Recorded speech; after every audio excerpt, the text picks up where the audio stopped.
you are just an icon to me. I walk by your poster every day at the Comedy Store.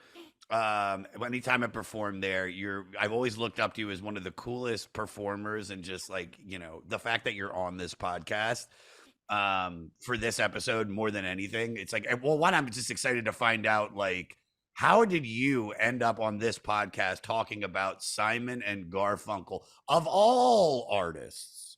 Well, you guys invited me to come and talk All about right, Simon yeah. All right, there you go. 1 + 1 = 2. All right. I didn't seek you out. However, that said, there's a few very important Simon and Garfunkel connections for me. Number one, it was the first concert I ever went to. Ooh. When I was 12 years old. My friend Diane Adler and I went and to see them in Phoenix, and her dad took us to see them, and it was an amazing show. So, by yourself?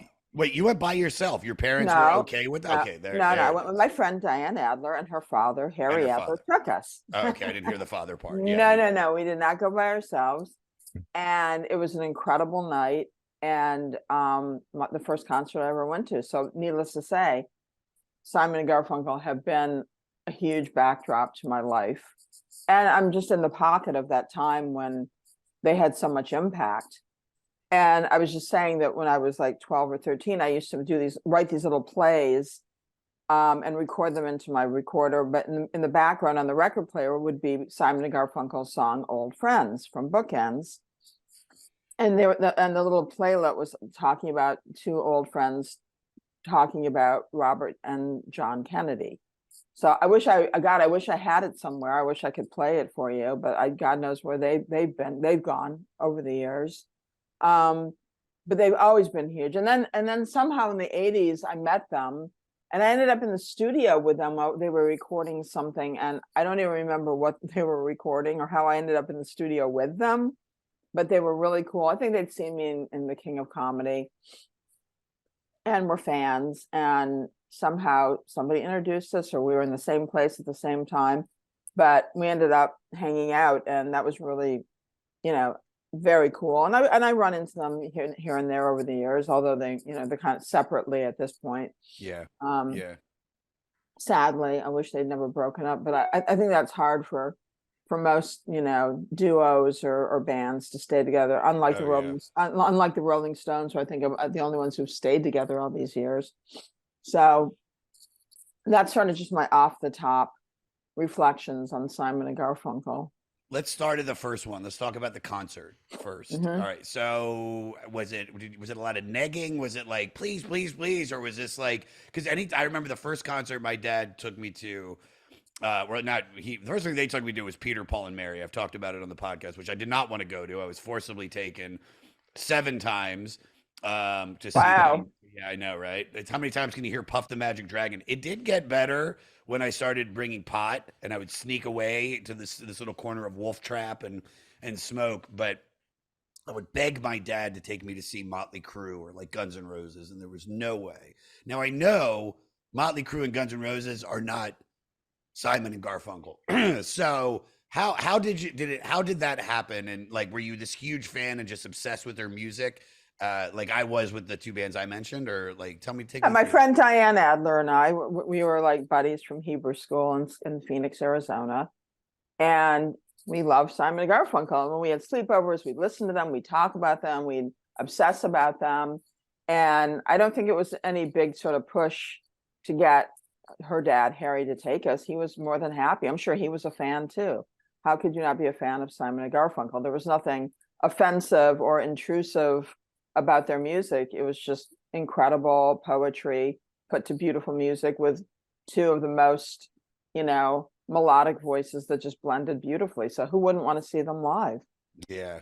No, completely. And so, the concert, where you mentioned exactly where it was? It was huge. It was at the Coliseum, and I think I'm not sure what the Coliseum in Phoenix was called at that point, at that time. Yeah. This is like 1968, 69.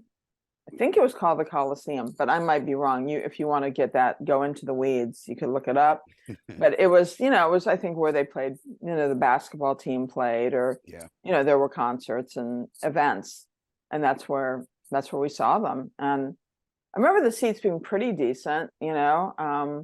I was wearing a navy blue pleated skirt and a blue, yellow, and white striped I love turtleneck. this. I love that you remember what you were wearing. Yeah, That's cool. yeah, I Did know. anything?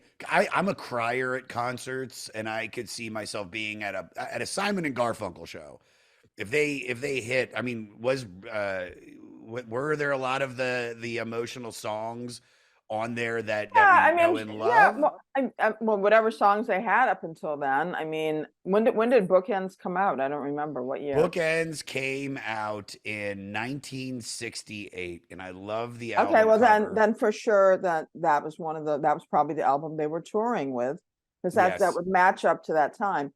Um, when you're 12, 13 years old, you don't cry like that. You know what I mean? You're not like an emotional wreck because you well, haven't been well, when you grow no, up in but my family, you haven't been through anything. I mean, music sure, had a great impact on me from the time I was tiny, but over the years, yes, now I might cry over, hearing old friends. But at yeah, that particular time, we were just so excited to see. I mean, probably had crushes on Simon and Garfunkel. We were just excited. It wasn't like, nothing brought us down. sure. What was the second concert that you saw? I'm curious. Somebody asked me that recently, and I cannot remember. I mean, But you I don't remember even. what you were wearing. Yeah, but I remember the next very impactful concert, which was Cat Stevens, which was Oh, yeah. 1972, at Grady Gamage Auditorium, at ASU, at Arizona State University. What I love about the record Bookends, I mean, they were already kind of like a pretty popular duo. Like they already had 2 years prior Sound of Silence, and Parsley Sage and Rosemary Thyme. So they were already starting to really like break out. And so at this point, you could, like you said, they're playing the arena, in Arizona. Um, can you do me a favor? I want to just try to see if we compare that. What were some of the first like really big venues you started playing as a comedian that really were like sticking out to you as like holy shit, like this is way different than the comedy clubs in New York City or in LA. Um, well, everything once I left that scene, which was approximately 81 after I did King of Comedy, I would start to perform at rock and roll venues. Yeah. Um, I performed in colleges and, some performing arts centers. I mean, when I performed in London, I performed at the Royal Festival Hall. And Wow. for me, that was, I performed there twice. That to me was one of the best experiences in terms of like, the glamour of a great venue. Sure. Um, but I mean, I played a variety of sizes, but it's never like I mean, I'm not going to play not that kind of a coliseum, unless I'm opening or I'm with somebody. But Yeah. I mean, that doesn't seem even that appealing to me doing what I do. I think you would lose a lot of the intimacy, and sometimes the sound in a big venue is not so great. I mean, many times I go to Madison Square Garden and I go, how could it be that the sound is so bad here? When You it's think like, it's bad? You think it's bad at MSG? I've been to some concerts where I thought it was like, when I saw the Rolling Stones there, in 97, 98, and the sound was terrible. Yeah. Yeah. Well, it's I always, maybe it just depends on where you're sitting there sometimes, but Maybe. I always look at MSG as like it's a venue one where every band seems to bring it, because it is, I feel like the venue is more famous than the actual artist that's performing there. I've seen all different variations of concerts. I'm actually performing there on Friday with Bill Burr. So Oh, fingers crossed. exciting. Fingers crossed. I don't eat shit. I won't. At least that's what I'm saying to myself in a mantra over and over. But there is something about. But I always feel like there's something about that. It just depends. Like I saw Tears for Fears there, and it was a few months ago before I left for tour, and it was like it just sounded so great. Maybe it's just over the years they've just fixed it. They've Maybe. heard, they heard you talk about it on a Yeah, I podcast don't I somewhere. don't know, but I'm glad because when you go to a venue like that, I just saw Bruce Springsteen there. The sound was pretty good. It was okay. Yeah. It was better than, yeah. The second thing I want to unpack is like you meeting them. Like, tell me, how did that go down? I know you had just mentioned it before, but what is that like? You're saying it's probably because of King of Comedy. At that time, I mean, with being that it's Scorsese, he's coming off a run of some of his popular hits from the '70s, and having De Niro in it, and then you being one of the main characters in that. How did that like affect, like, not just who was coming out to see you at shows, but when did you realize that you're like, oh wait, this really moved the needle? I mean, I knew it moved the needle the minute I got the part, because Yeah. it was a very coveted role that so many actresses went up for and, really wanted. And so it was kind of a miracle that I got cast. A confluence of a lot of wonderful events that made it happen. So, yeah, Do, I mean, do you mind what? telling me? Do you mind telling me some of those events? I'm just such. It's like one of my favorite movies, and I just think, it's like, I think, like I said, when it's, I love these moments, and I love like this like, you could like kind of compare this to like Simon and Garfunkel when doing the record like Sound of Silence. That's the record that just changed their career. Where it's like Kings of Comedy was for you, it just changed the trajectory of your career. And like, how did that go down? The audition process, was it difficult or nerve No, it wasn't. wracking? No, it wasn't difficult. But getting the audition was difficult because my agent at the time at ICM kept telling me he was working on getting me the audition, but never did. And then my friend Lucy Webb, who was part of a comedy team with my friend Cheryl Henry at the Comedy Store, she had auditioned for it, and she said, "You're so perfect for this." She goes, "I'm just going to call Sis Gorman, the casting director, myself for you." I said, "Okay." And she did. And then I set up the audition myself, basically through my friend Lucy. And it was up at the Chateau Marmont, Nice. the first audition, all the auditions until I came to New York. And I came in and I read for her, but what they were really looking for was somebody who could improvise, which I was, I'm pretty good at from doing my live performing. And she was like, she was I think she was sort of stunned, because I don't think she'd seen anybody do what I did. And Yeah. she said, "Okay, I want you to come back and meet Marty." And so I came back the next day, and I think I met Marty and Bobby the next day. Maybe I read with Bobby. And then they came to see me perform at the Comedy Store, which was amazing. And Nice. Cool. I think they just wanted to see what I was like live too. And then I didn't hear from him for a month. And my friend Paul Mooney, I was getting freaked out. And Paul Mooney said, "Come down to Palm Springs with me." He was performing there. So for a weekend, and I came back and I had like 3 messages from the production of King of Comedy saying they wanted to fly me to New York for my final audition with Jerry Lewis. So I was like, sometimes when you just let things go, they come back around. So Oh they yeah. flew me to Yeah. New York. And that was the most nerve-wracking part of the audition process, was working with Jerry, because he was, sort of a misogynist, and he didn't really, I don't think he could understand what a woman like I was doing in comedy. Yeah. Because I kind of broke out of the norm and the stereotypical stand-up comedy of the time. And but the audition went well, and a day went by, and I was sitting in my hotel room, and Sis Corman, the casting director, called me and said, "You've got the part." Nice. And I screamed and went crazy. And then I went downstairs to the hotel, and Marty and Bobby were walking down the street, and I ran up behind them and I scared the shit out of them. I said, "Thank you, thank you." And I hugged them, and they were like, so it sort of set the tone for the Yeah. character and the role. So it was just, kind of just couldn't have been more perfect. Oh, I love it.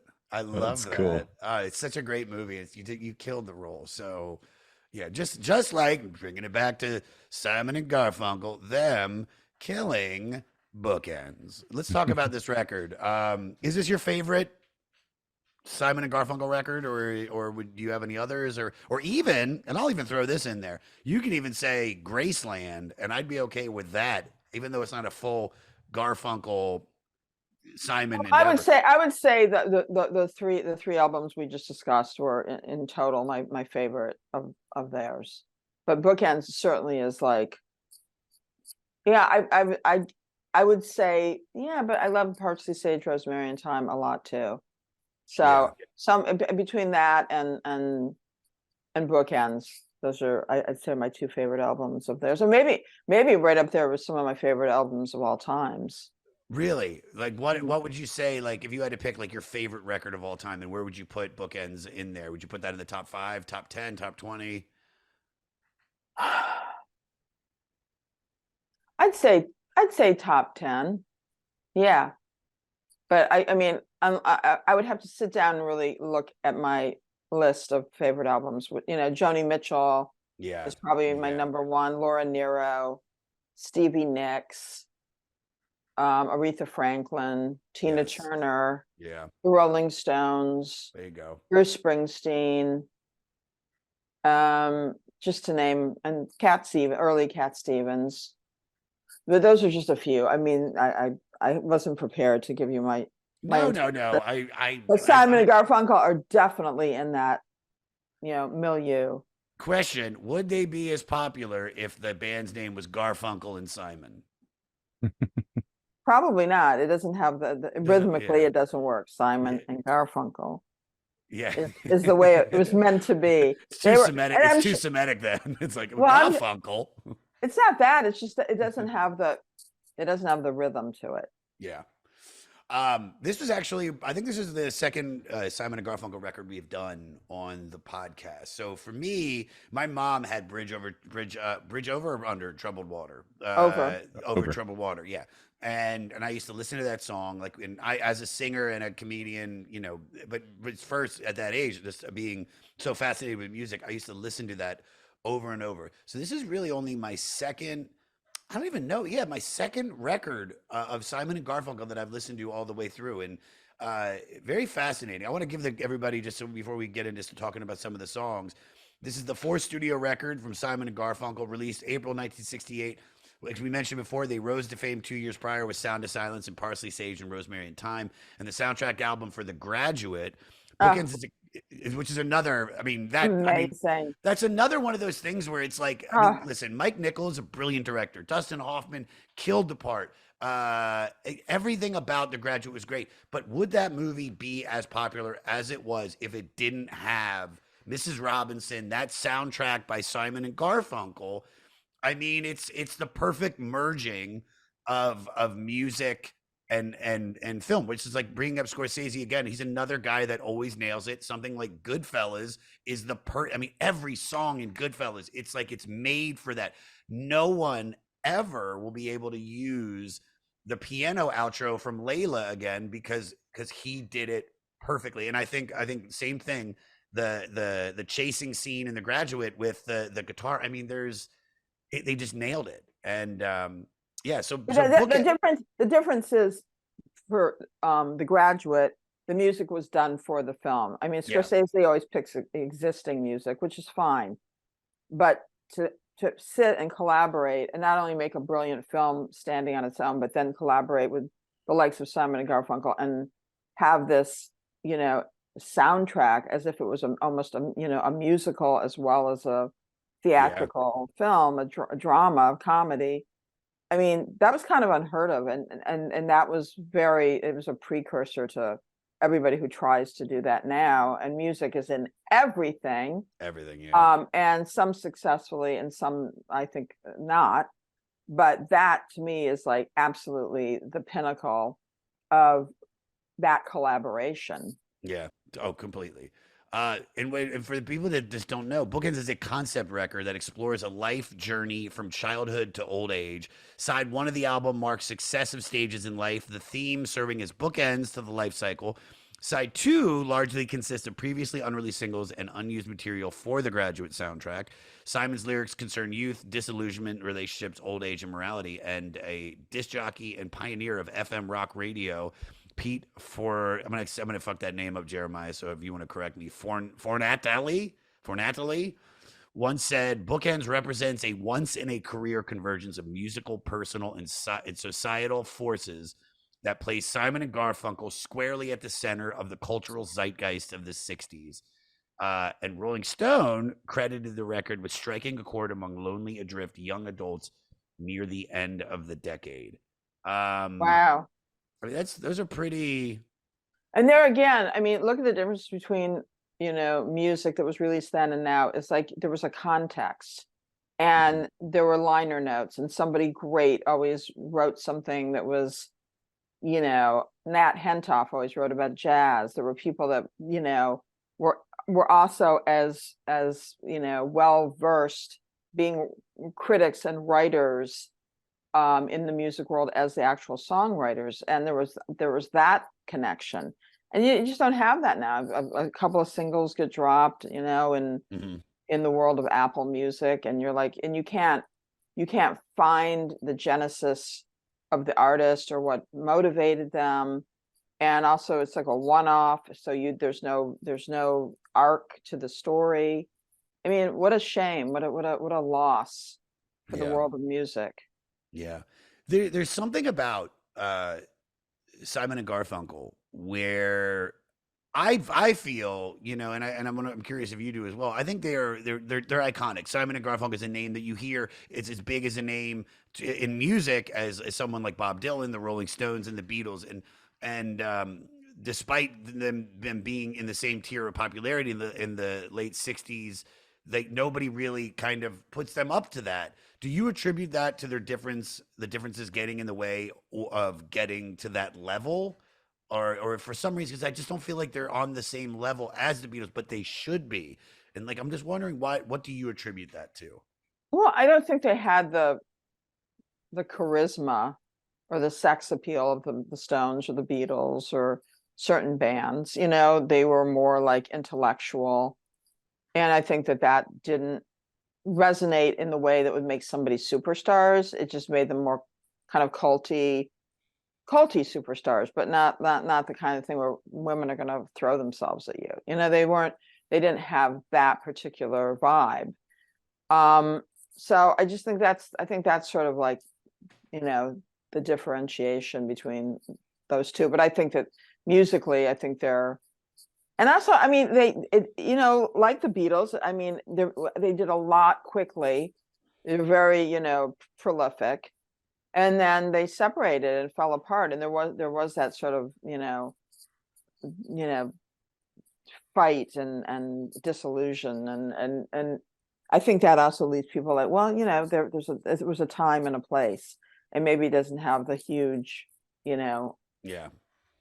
ongoing impact that certain, bands and performers have.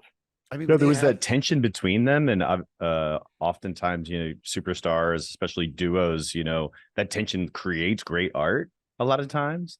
But I was just reading that they considered the Sound of Silence a rush job, Oh, how which kind funny. of blows my mind. It was the Yeah. first time after that in the follow up where Simon insisted on total control in aspects of recording. So I was just curious about, like, partnerships with you, or obviously acting in a movie, it's an ensemble. You have to, like, kind of subvert your ego a little bit. But then with your stand up, I mean, you can control the whole thing. I mean, you're the writer, potentially director, executive producer, all those things. So Right, just wondering how right. you balance that over the years with your various different roles. And Well, yeah, I like it when I get hired as an actor and I don't have any of that responsibility. So for Yeah. me, I don't care. I mean, instinctively, I kind of know if something is, if I'm overacting or not hitting it, but hopefully you can tell somebody. I probably would be more confident now than I was 20 or 30 years ago in telling a director I think that's over the top. But sometimes that's what the role calls for, and that's what they want from you. So if you don't give that to them, they're not happy, and you could get fired. So sometimes you have to sacrifice what will not be the perfect outcome. But in terms of just showing up and memorizing your lines and hitting your mark and really being in the moment, I really enjoy that, and it's a break from all the pressure of live performing and writing and having to be completely autonomous. It's not easy sometimes. Yeah. Totally. I want to ask you a question because talking about you were a staple of the Comedy Store. Like how, and you were there during the years where Mitzi was, I mean, I was very lucky enough to be able to perform in front of her. I did not get past. I was very young in the game. And she was quite old at that time, and it wasn't really as sharp as she had been, and but still to be able to see her, and it's just knowing the history of it. What was your process like getting into the Comedy Store? How hard was it? Did she immediately I could see her just seeing you and being like, I like you, you're in. Was it like that? No, I think she was confused by me because I was doing something, I wasn't self-deprecating. I was like sort of like post-feminist. And for her, that was very like, what is she doing? And Paul Mooney, who was my mentor, took me everywhere. So he brought me to the store, and he kept pushing Mitzi to put me on. So eventually she did, and then of course the belly room, was a big launching pad for me and a couple of other women, and that made a big difference because it was a little incubator to do what I did, which was super offbeat, without the pressure of the original room, or the main room. Yeah. And that was very helpful. And then eventually I think she accepted me. I guess she liked me. We never really had much of a relationship. I found her like strange and amusing, but I didn't really like lean on Mitzi for like my feedback or confidence or anything. I was like, this woman couldn't possibly have any input to what I'm doing and understand what I'm doing. So I was just like, hey, Mitzi, hi, but I wasn't like, what did you think, Mitzi? Was that a good set? Nah. I was like, I never did that with any of the club owners. I just did my own thing. I was like, Yeah. I'm here, I'm using you, I'll get out of here as soon as possible. And thank you for the stage and for eventually the $20 a set. And 20. Oh wow. I think it's still that. Actually, but no, I think it went down to 15 for a while. And then maybe I think it's settled around 20, 25, 30. that Unless sounds you're in the about right. main I room. mean, maybe it Yeah, was 15. I don't remember but after after the comics, went on strike, I that's when we remember. finally got started getting paid. Yeah. And you with Mooney, I love that he was your mentor. Like how, because you all seemingly on the outside, you would think it was so different. Like how did that come about? How did you suddenly get pulled into the stratosphere of arguably one of my favorite comics, like ever, one of the realest comics in the game, to be honest. Well, when I very first went to an open mic night, it was at a club in Beverly Hills called the Ye Little Club, where Joan Rivers used to do Monday nights, and it was like kind of a jazz venue. It's just a, you walked in, there was a bar, and you walked back, and the stage was there, and it was like narrow. And the woman who brought me there was this woman named Judy Vallon, who was one of my clients because I was a manicurist in Beverly Hills. And so when I went to beauty school, she was one of my clients, and she was sort of a lounge singer. Her parents had been in vaudeville, and she left her family back in Ohio and came back to Hollywood to try to make it. And so she'd come over to my apartment one night when I had my friends who I'd met at the Rocky Horror Show, the live version in 1974 up at the Roxy on Sunset. Oh wow. And I was putting together my little rudimentary first performance. And so friends would come over, and I'd get up and do my act. And she said, I've got to take you to the Little Club, and you've got to meet Paul Mooney. And also that same night, I met my friend Lotus Weinstock, who had been Lenny Bruce's last girlfriend, fiance. And she also did stand-up and was a songwriter. So I met the two of them, and Mooney and Lotus knew each other. And they both came over to me after my first set at the Ye Little Club, which I did very well, very happy with my set. And they were just like super like excited. And Mooney took me aside and said, Bernhard, you're a cigarette come to life. They're gonna put you through hell in a pair of kerosene drawers. But he just took me under his wing, which he did with a lot of people. And we became fast friends, and along with Lotus Weinstock, who would have me over for dinner. And she was just totally like from the whole peace and love generation. And she was not competitive. She was just so loving and giving. And she had a daughter who's now a very successful songwriter, Lily Hayden. So those were my two friends in LA and my two mentors that I never would have made it in the business without them. It was a very unusual situation. And Mooney started taking me everywhere with him, to all the little hole in the wall clubs where they'd have open mic night. Rusty's Bagel. This crazy comic named Rusty Blitz. He played the gravedigger in Young Frankenstein. And you'd go there. It was like on La Brea, way down. And in order to get on, you'd have to buy a bagel with cream cheese, and then he'd put you on, which was not. It was a fair exchange. No, yeah. I mean, there's like open mics you used to have to pay $5 and get nothing to at least get a bagel. Was it a good bagel? It was a good bagel. It was a good bagel. So, I started there, and I was working during the day as a manicurist to support myself in Beverly Hills. And Mooney just kept bringing me everywhere and pushing me, and like we'd go to the club in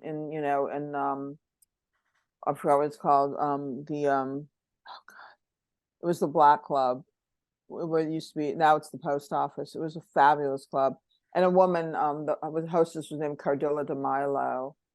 I can't think of the name of the club right now. But by the way, I'm just gonna stop you. I want you to keep going, but you are so good with remembering names.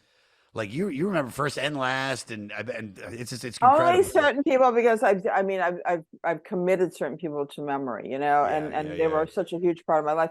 But performing at the Black Club was to me like the most, essential experience, because when you get in front of a Black audience, they're honest, but they're present, and they don't.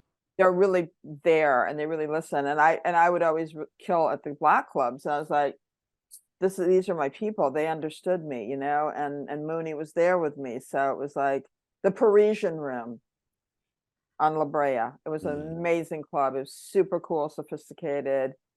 People went there to dance, to drink cocktails, to listen to music and comedy. It was a real throwback. So that's how everything got going. And so Paul Mooney I give him full 100% credit for keeping me steady, for giving me the confidence, believing in me, and helping me craft my material, and just, keep forging ahead until, I got really until I got King of Comedy. But he got me on the Richard Pryor show with everybody and doing the sketches. He got me on the $1.98 beauty contest. He got me on everything. He was like my agent and my manager, and he was unbelievable. Yeah. He didn't get you on Roseanne, though. No, he didn't get me on Roseanne, but I mean, at that point, I was already well established. Rock and rolling. I met Roseanne and Tom Arnold at Sue Menger's house, my agent at the time, super agent Sue Mengers, and I'd never met Roseanne before, because she kind of came on the heels of me leaving that scene, and we were talking, and we kind of hit it off. And then about 2 weeks later, they reached out to me and said, "Do you want to come on and play Tom Arnold's, fiance, wife?" I said, "Yeah, why not? Great." And then from there, it turned into, to the rest is history. I did many seasons, many episodes, and that was another very positive experience at the time. That's incredible. Yeah, I was going to ask you before you asked the question, JT. What was the best advice, or if any, that Paul gave you? Because he seemed like there was such a free spirit on stage, where almost every great comic that we love, the Chris Rocks, the Dave Chappelle's, the guys, and like Richard Pryor, he was the guy they looked up to. So yeah, well, obviously, they borrowed, freely from him. He basically would always just say, "Don't let them see you crying in public," because sometimes he'd come to the Improv and I'd be sitting at the bar, not drinking. I never drank, but waiting to go on. And not having a time slot. And one night he came in, and I was just so depressed. And he took me outside, and he just said, "Bernhard, pull it together. Don't let them bring you down. That's what they want. They want to break your spirit." And after that, I was like, "You're right. That's exactly what they want to do." And then I never let them do it again. Wow. So that was the best advice anybody could have given me in the actual moment it was happening. That's so true. It's so funny, because I'm dealing as a comic, regardless of how funny you are, it doesn't make a difference sometimes, and you still are getting, it's sometimes hard to see what you have, because you're always looking at like, well, why not this or why not that? Like you were saying, just sitting there at the Improv in California, especially Los Angeles, more than any other place for comedy, is so focused on the fame that they'll like the super funny comics. Oh, you guys are over here, but this guy who's got credits and on this TV show that has the same 5-minute act or 10-minute act they've been doing for 10 years. Let's put them up, and it's just Right. it's quite difficult. So, and that's actually how I was feeling today. So I really appreciate hearing Oh, that good. I'm from glad. Mooney.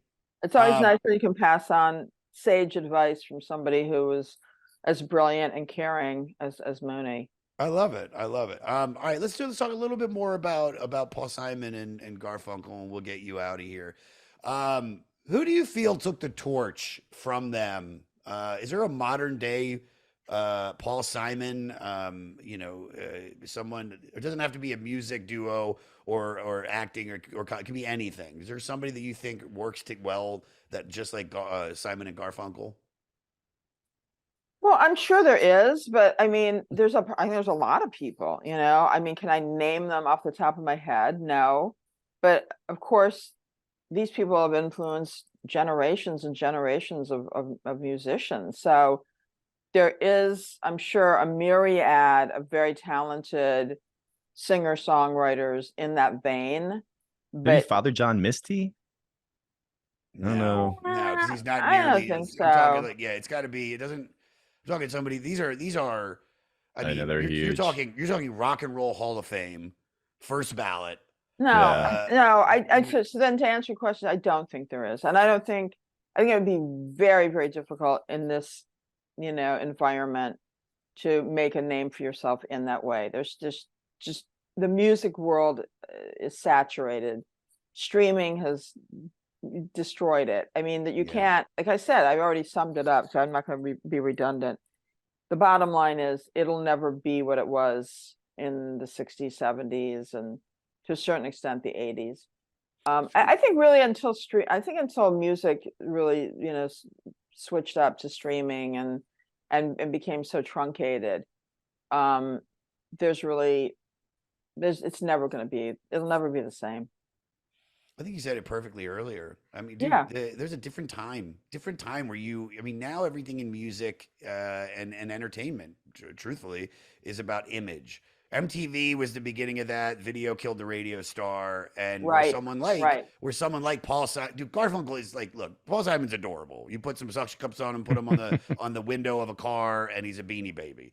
Garfunkel, on the other hand, is, he's got the hair, the receding hairline. He's not a bad looking guy, but compared to the artists that are making music now, it's rare when you are a very, I'm not saying unattractive, but just not, model-esque. Everybody now feels like it's like the high cheekbones, it's the face doesn't move, and there's auto tuning and all this stuff. You had real talent with these two guys. And then you had arguably one of the greatest songwriters of the 20th century, who was like he's like a Billy Joel, the heir to the Great American Songbook. Right. Is Paul Simon is constantly been involved with, and that's even before Graceland, and then he did Graceland. So I just don't think you'll ever have somebody like both of these guys where their talent is just surpassed the image, and when the image, they really don't give a shit. Nobody ever saw what they look like because maybe they saw them in Rolling Stone, but that's about it. Yeah, well, that's what I'm saying. They performed on, on music shows, or probably like, Dick Cavett or the Tonight Show, or SNL. I mean, they were. Yeah. Yeah, well, that was much later. I mean, Yeah. we're talking about, The early days. Yeah, I don't know if Simon and Garfunkel ever performed together on SNL. I think it was just Paul was on it Paul. constantly. Yeah. But anyway, I think that, I think we've summed it up. I think that, it was a beautiful time for culture, and certainly the peak for, pop rock music. I think it established, the bedrock for whatever anybody's doing today or will do in the future. Yeah. And I mean, that's my kind of final statement on it. sure. I think you're looking at someone like Simon and Garfunkel, just looking at some of the stuff that they've gotten or they won. They won 9 Grammy Awards, 4 Hall of Fame awards, a Lifetime Achievement Award, the Grammy Hall of Fame tracks, including Bridge Over Troubled Water, Miss Robinson, Parsley, Sage, Rosemary, and Thyme, The Sound of Silence. They were inducted into the Rock and Roll Hall of Fame in 1990. So that's first ballot. That's like the beginning of the Rock and Roll Hall of Fame and the Vocal Group Hall of Fame in 2006, and they are among the best-selling music artists, having sold more than 100 million records worldwide. That is like I didn't know that. I would have thought Paul Simon, but that's, I mean, dude, that's huge. 100 million records for them. That's like, I mean, I think the That is Beatles are, that yeah, is like, amazing.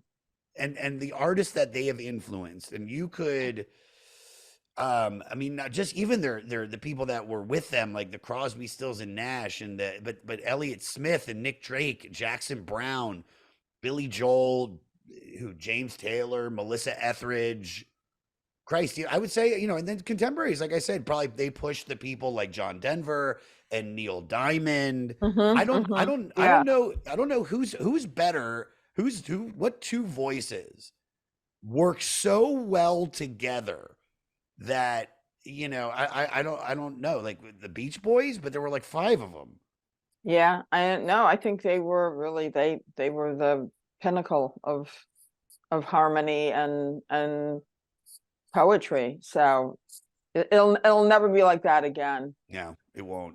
Um, Is there any facts, JT, that or anything we gotta nail before we get her out of here? Yeah. Like, I know I she's mean, got a honestly, time it's crunch. Mrs. Robinson has the majority of it. It's the first rock and roll song to win Record of the Year at the Grammy Awards in '69. Really? It almost wasn't called Mrs. Robinson. It was Mrs. Roosevelt, but with The Yeah, it doesn't have the Graduate, same that was doesn't same ring changed. to it. Yeah, right. Miss Yeah. Roosevelt. And they would have won an Oscar. I mean, this is debatable, but they would have won an Oscar for best song from a movie, but it wasn't nominated because Simon and Garfunkel never filled out the forms to get it considered. No. So that was a nice little factoid. oh my God, I can't believe that. Can you believe that? They would obviously have No. won that. I mean, That's that's what did win? Yeah, find that out, dude. Well, doesn't Paul Simon have an EGOT? I'm pretty sure he's got like an EGOT. Right? maybe outside of the I feel like Oscars. he's got EGOT vibes. Talk to the Animals from Dr. Dolittle There it was is. the winner. There it is. A Oh my banger. God, that is crazy. It was the does 60s. pop We weren't punk. paying attention, said Simon. Jesus Dude. Christ, that is wild. Hilarious. Well, and then also, I remember the Lemonheads covered this song too. Yeah. Which introduced it to, like, the Gen Modern rock. X. Yeah. Evan Dando. And I mean, Hazy Shade of Winter is, the Bengals recorded that. Right, And it's right. Less Than Zero. I mean, there's a lot of great shit on here. There's a lot of great. I mean, but you just take aside the fact that then you find out it's a concept record, but just great music. Like, and I know I asked this, but it's like, is this just a great record for Paul Simon and Garfunkel, or is this a great record for the history of mankind? Is it, you know what I mean? Well, I think all those early albums are definitely the top echelon of all records, for sure. I mean, not just for them, for music. They had a sound that was completely unique. And they were on their path and they stayed on their path. And that's why we still want to talk about them and listen to them, and why they still have such impact. Do we know why they broke up? I mean, besides Paul Simon probably taking it. I mean, I know he took control and kind of started writing the majority of the music, but do you have anything on that, JT, of when it ended? Because I just have this thing saying that he thanked him at the 2001 Rock and Roll Hall of Fame as a solo artist induction, and how he regretted ending our friendship. And I hope that someday, before we die, we will make peace with each other. Oh, so this was like a bad breakup. Yeah. Ugh. Had a troubled relationship leading to artistic disagreements and their breakup in '70. Final studio album was Bridge Over Troubled Water.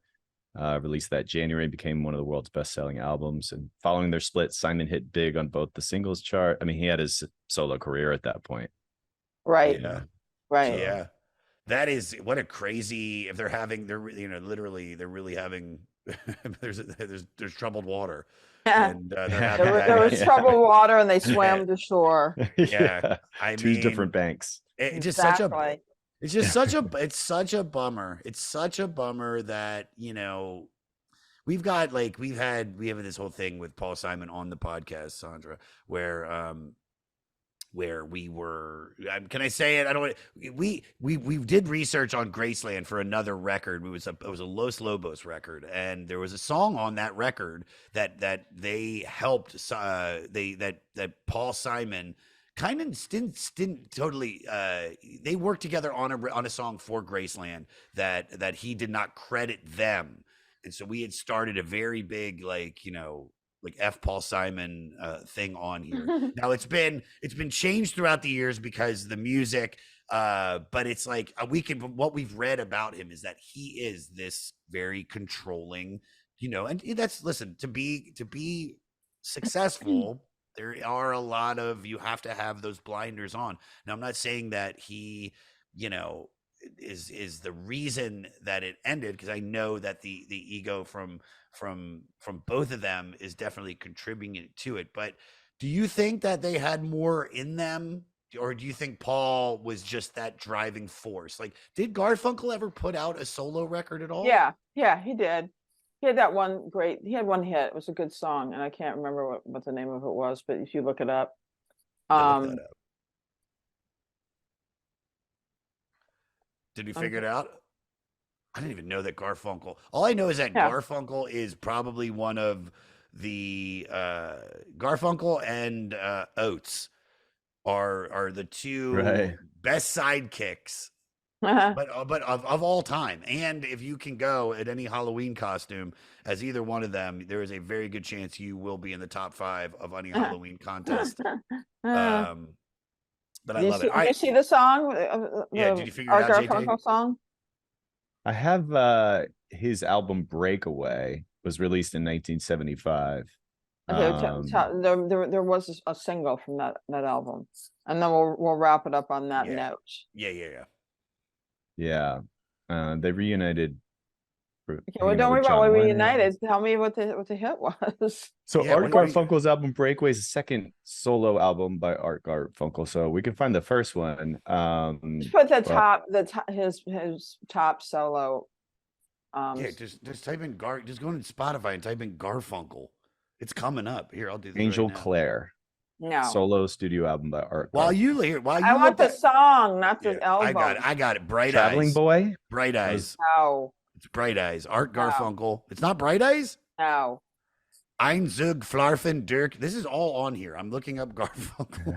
All right. Well, that'll be. I'll leave it up to you. You guys. No. Okay. I got Breakaway. I got Scissors Cut. There's a few of his records here. Before we get into the plugs. I'm so sorry. It fell apart at the end. You loved us, and then it all just. The love is still there. Thank you. All right. I ask everybody this, but before we ask these questions, you have Joe's Pub coming up December 26th through the 31st. I love that. It. I rent cars literally at the Hertz a block away. Not even. Yes. Well, that's great news. I'm glad you do that, but drive over to see me at Joe's Pub in my new show, my holiday extravaganza. Easy Listening is the name of my show. So maybe I'll even cover a Simon & Garfunkel tune now that I've been inspired here. Love it. And every year I put together, a fabulous set list for the show. And, of course, do a year-end wrap-up of my own life and the world and tie it together in an optimistic, forging ahead, vibe that everybody needs now more than ever. So come and be together with me and my fabulous band, the Sandyland Squad Band. Oh, I love it. Nice. Come and celebrate with me. Incredible venue too. It's like so many different people that I know, comedians, and just Bridget Everett. So many great performers have been there. Incredible venue, and like I said to the Fleece Army out there, if you're in New York or in New Jersey or even Pennsylvania, fucking drive up, go to see this show. I will be there. And can I get a picture? Absolutely. Yes, Right, I'll be. I come out afterwards and sign merch, so you can come up to the merch table and get a selfie. Okay. All right. Thank you guys so much. Well, hold on, wait. Gotta ask you. I gotta ask you these 3 quick questions. What? What's your favorite song on the record? Favorite song on Bookends? Yes. Yeah. Old Friends for sure. Okay. Least favorite song on the record? I don't think I have. I think I love them all. I don't think I have a least favorite song. Like I said, it tells a whole story. Yes. So they all work together.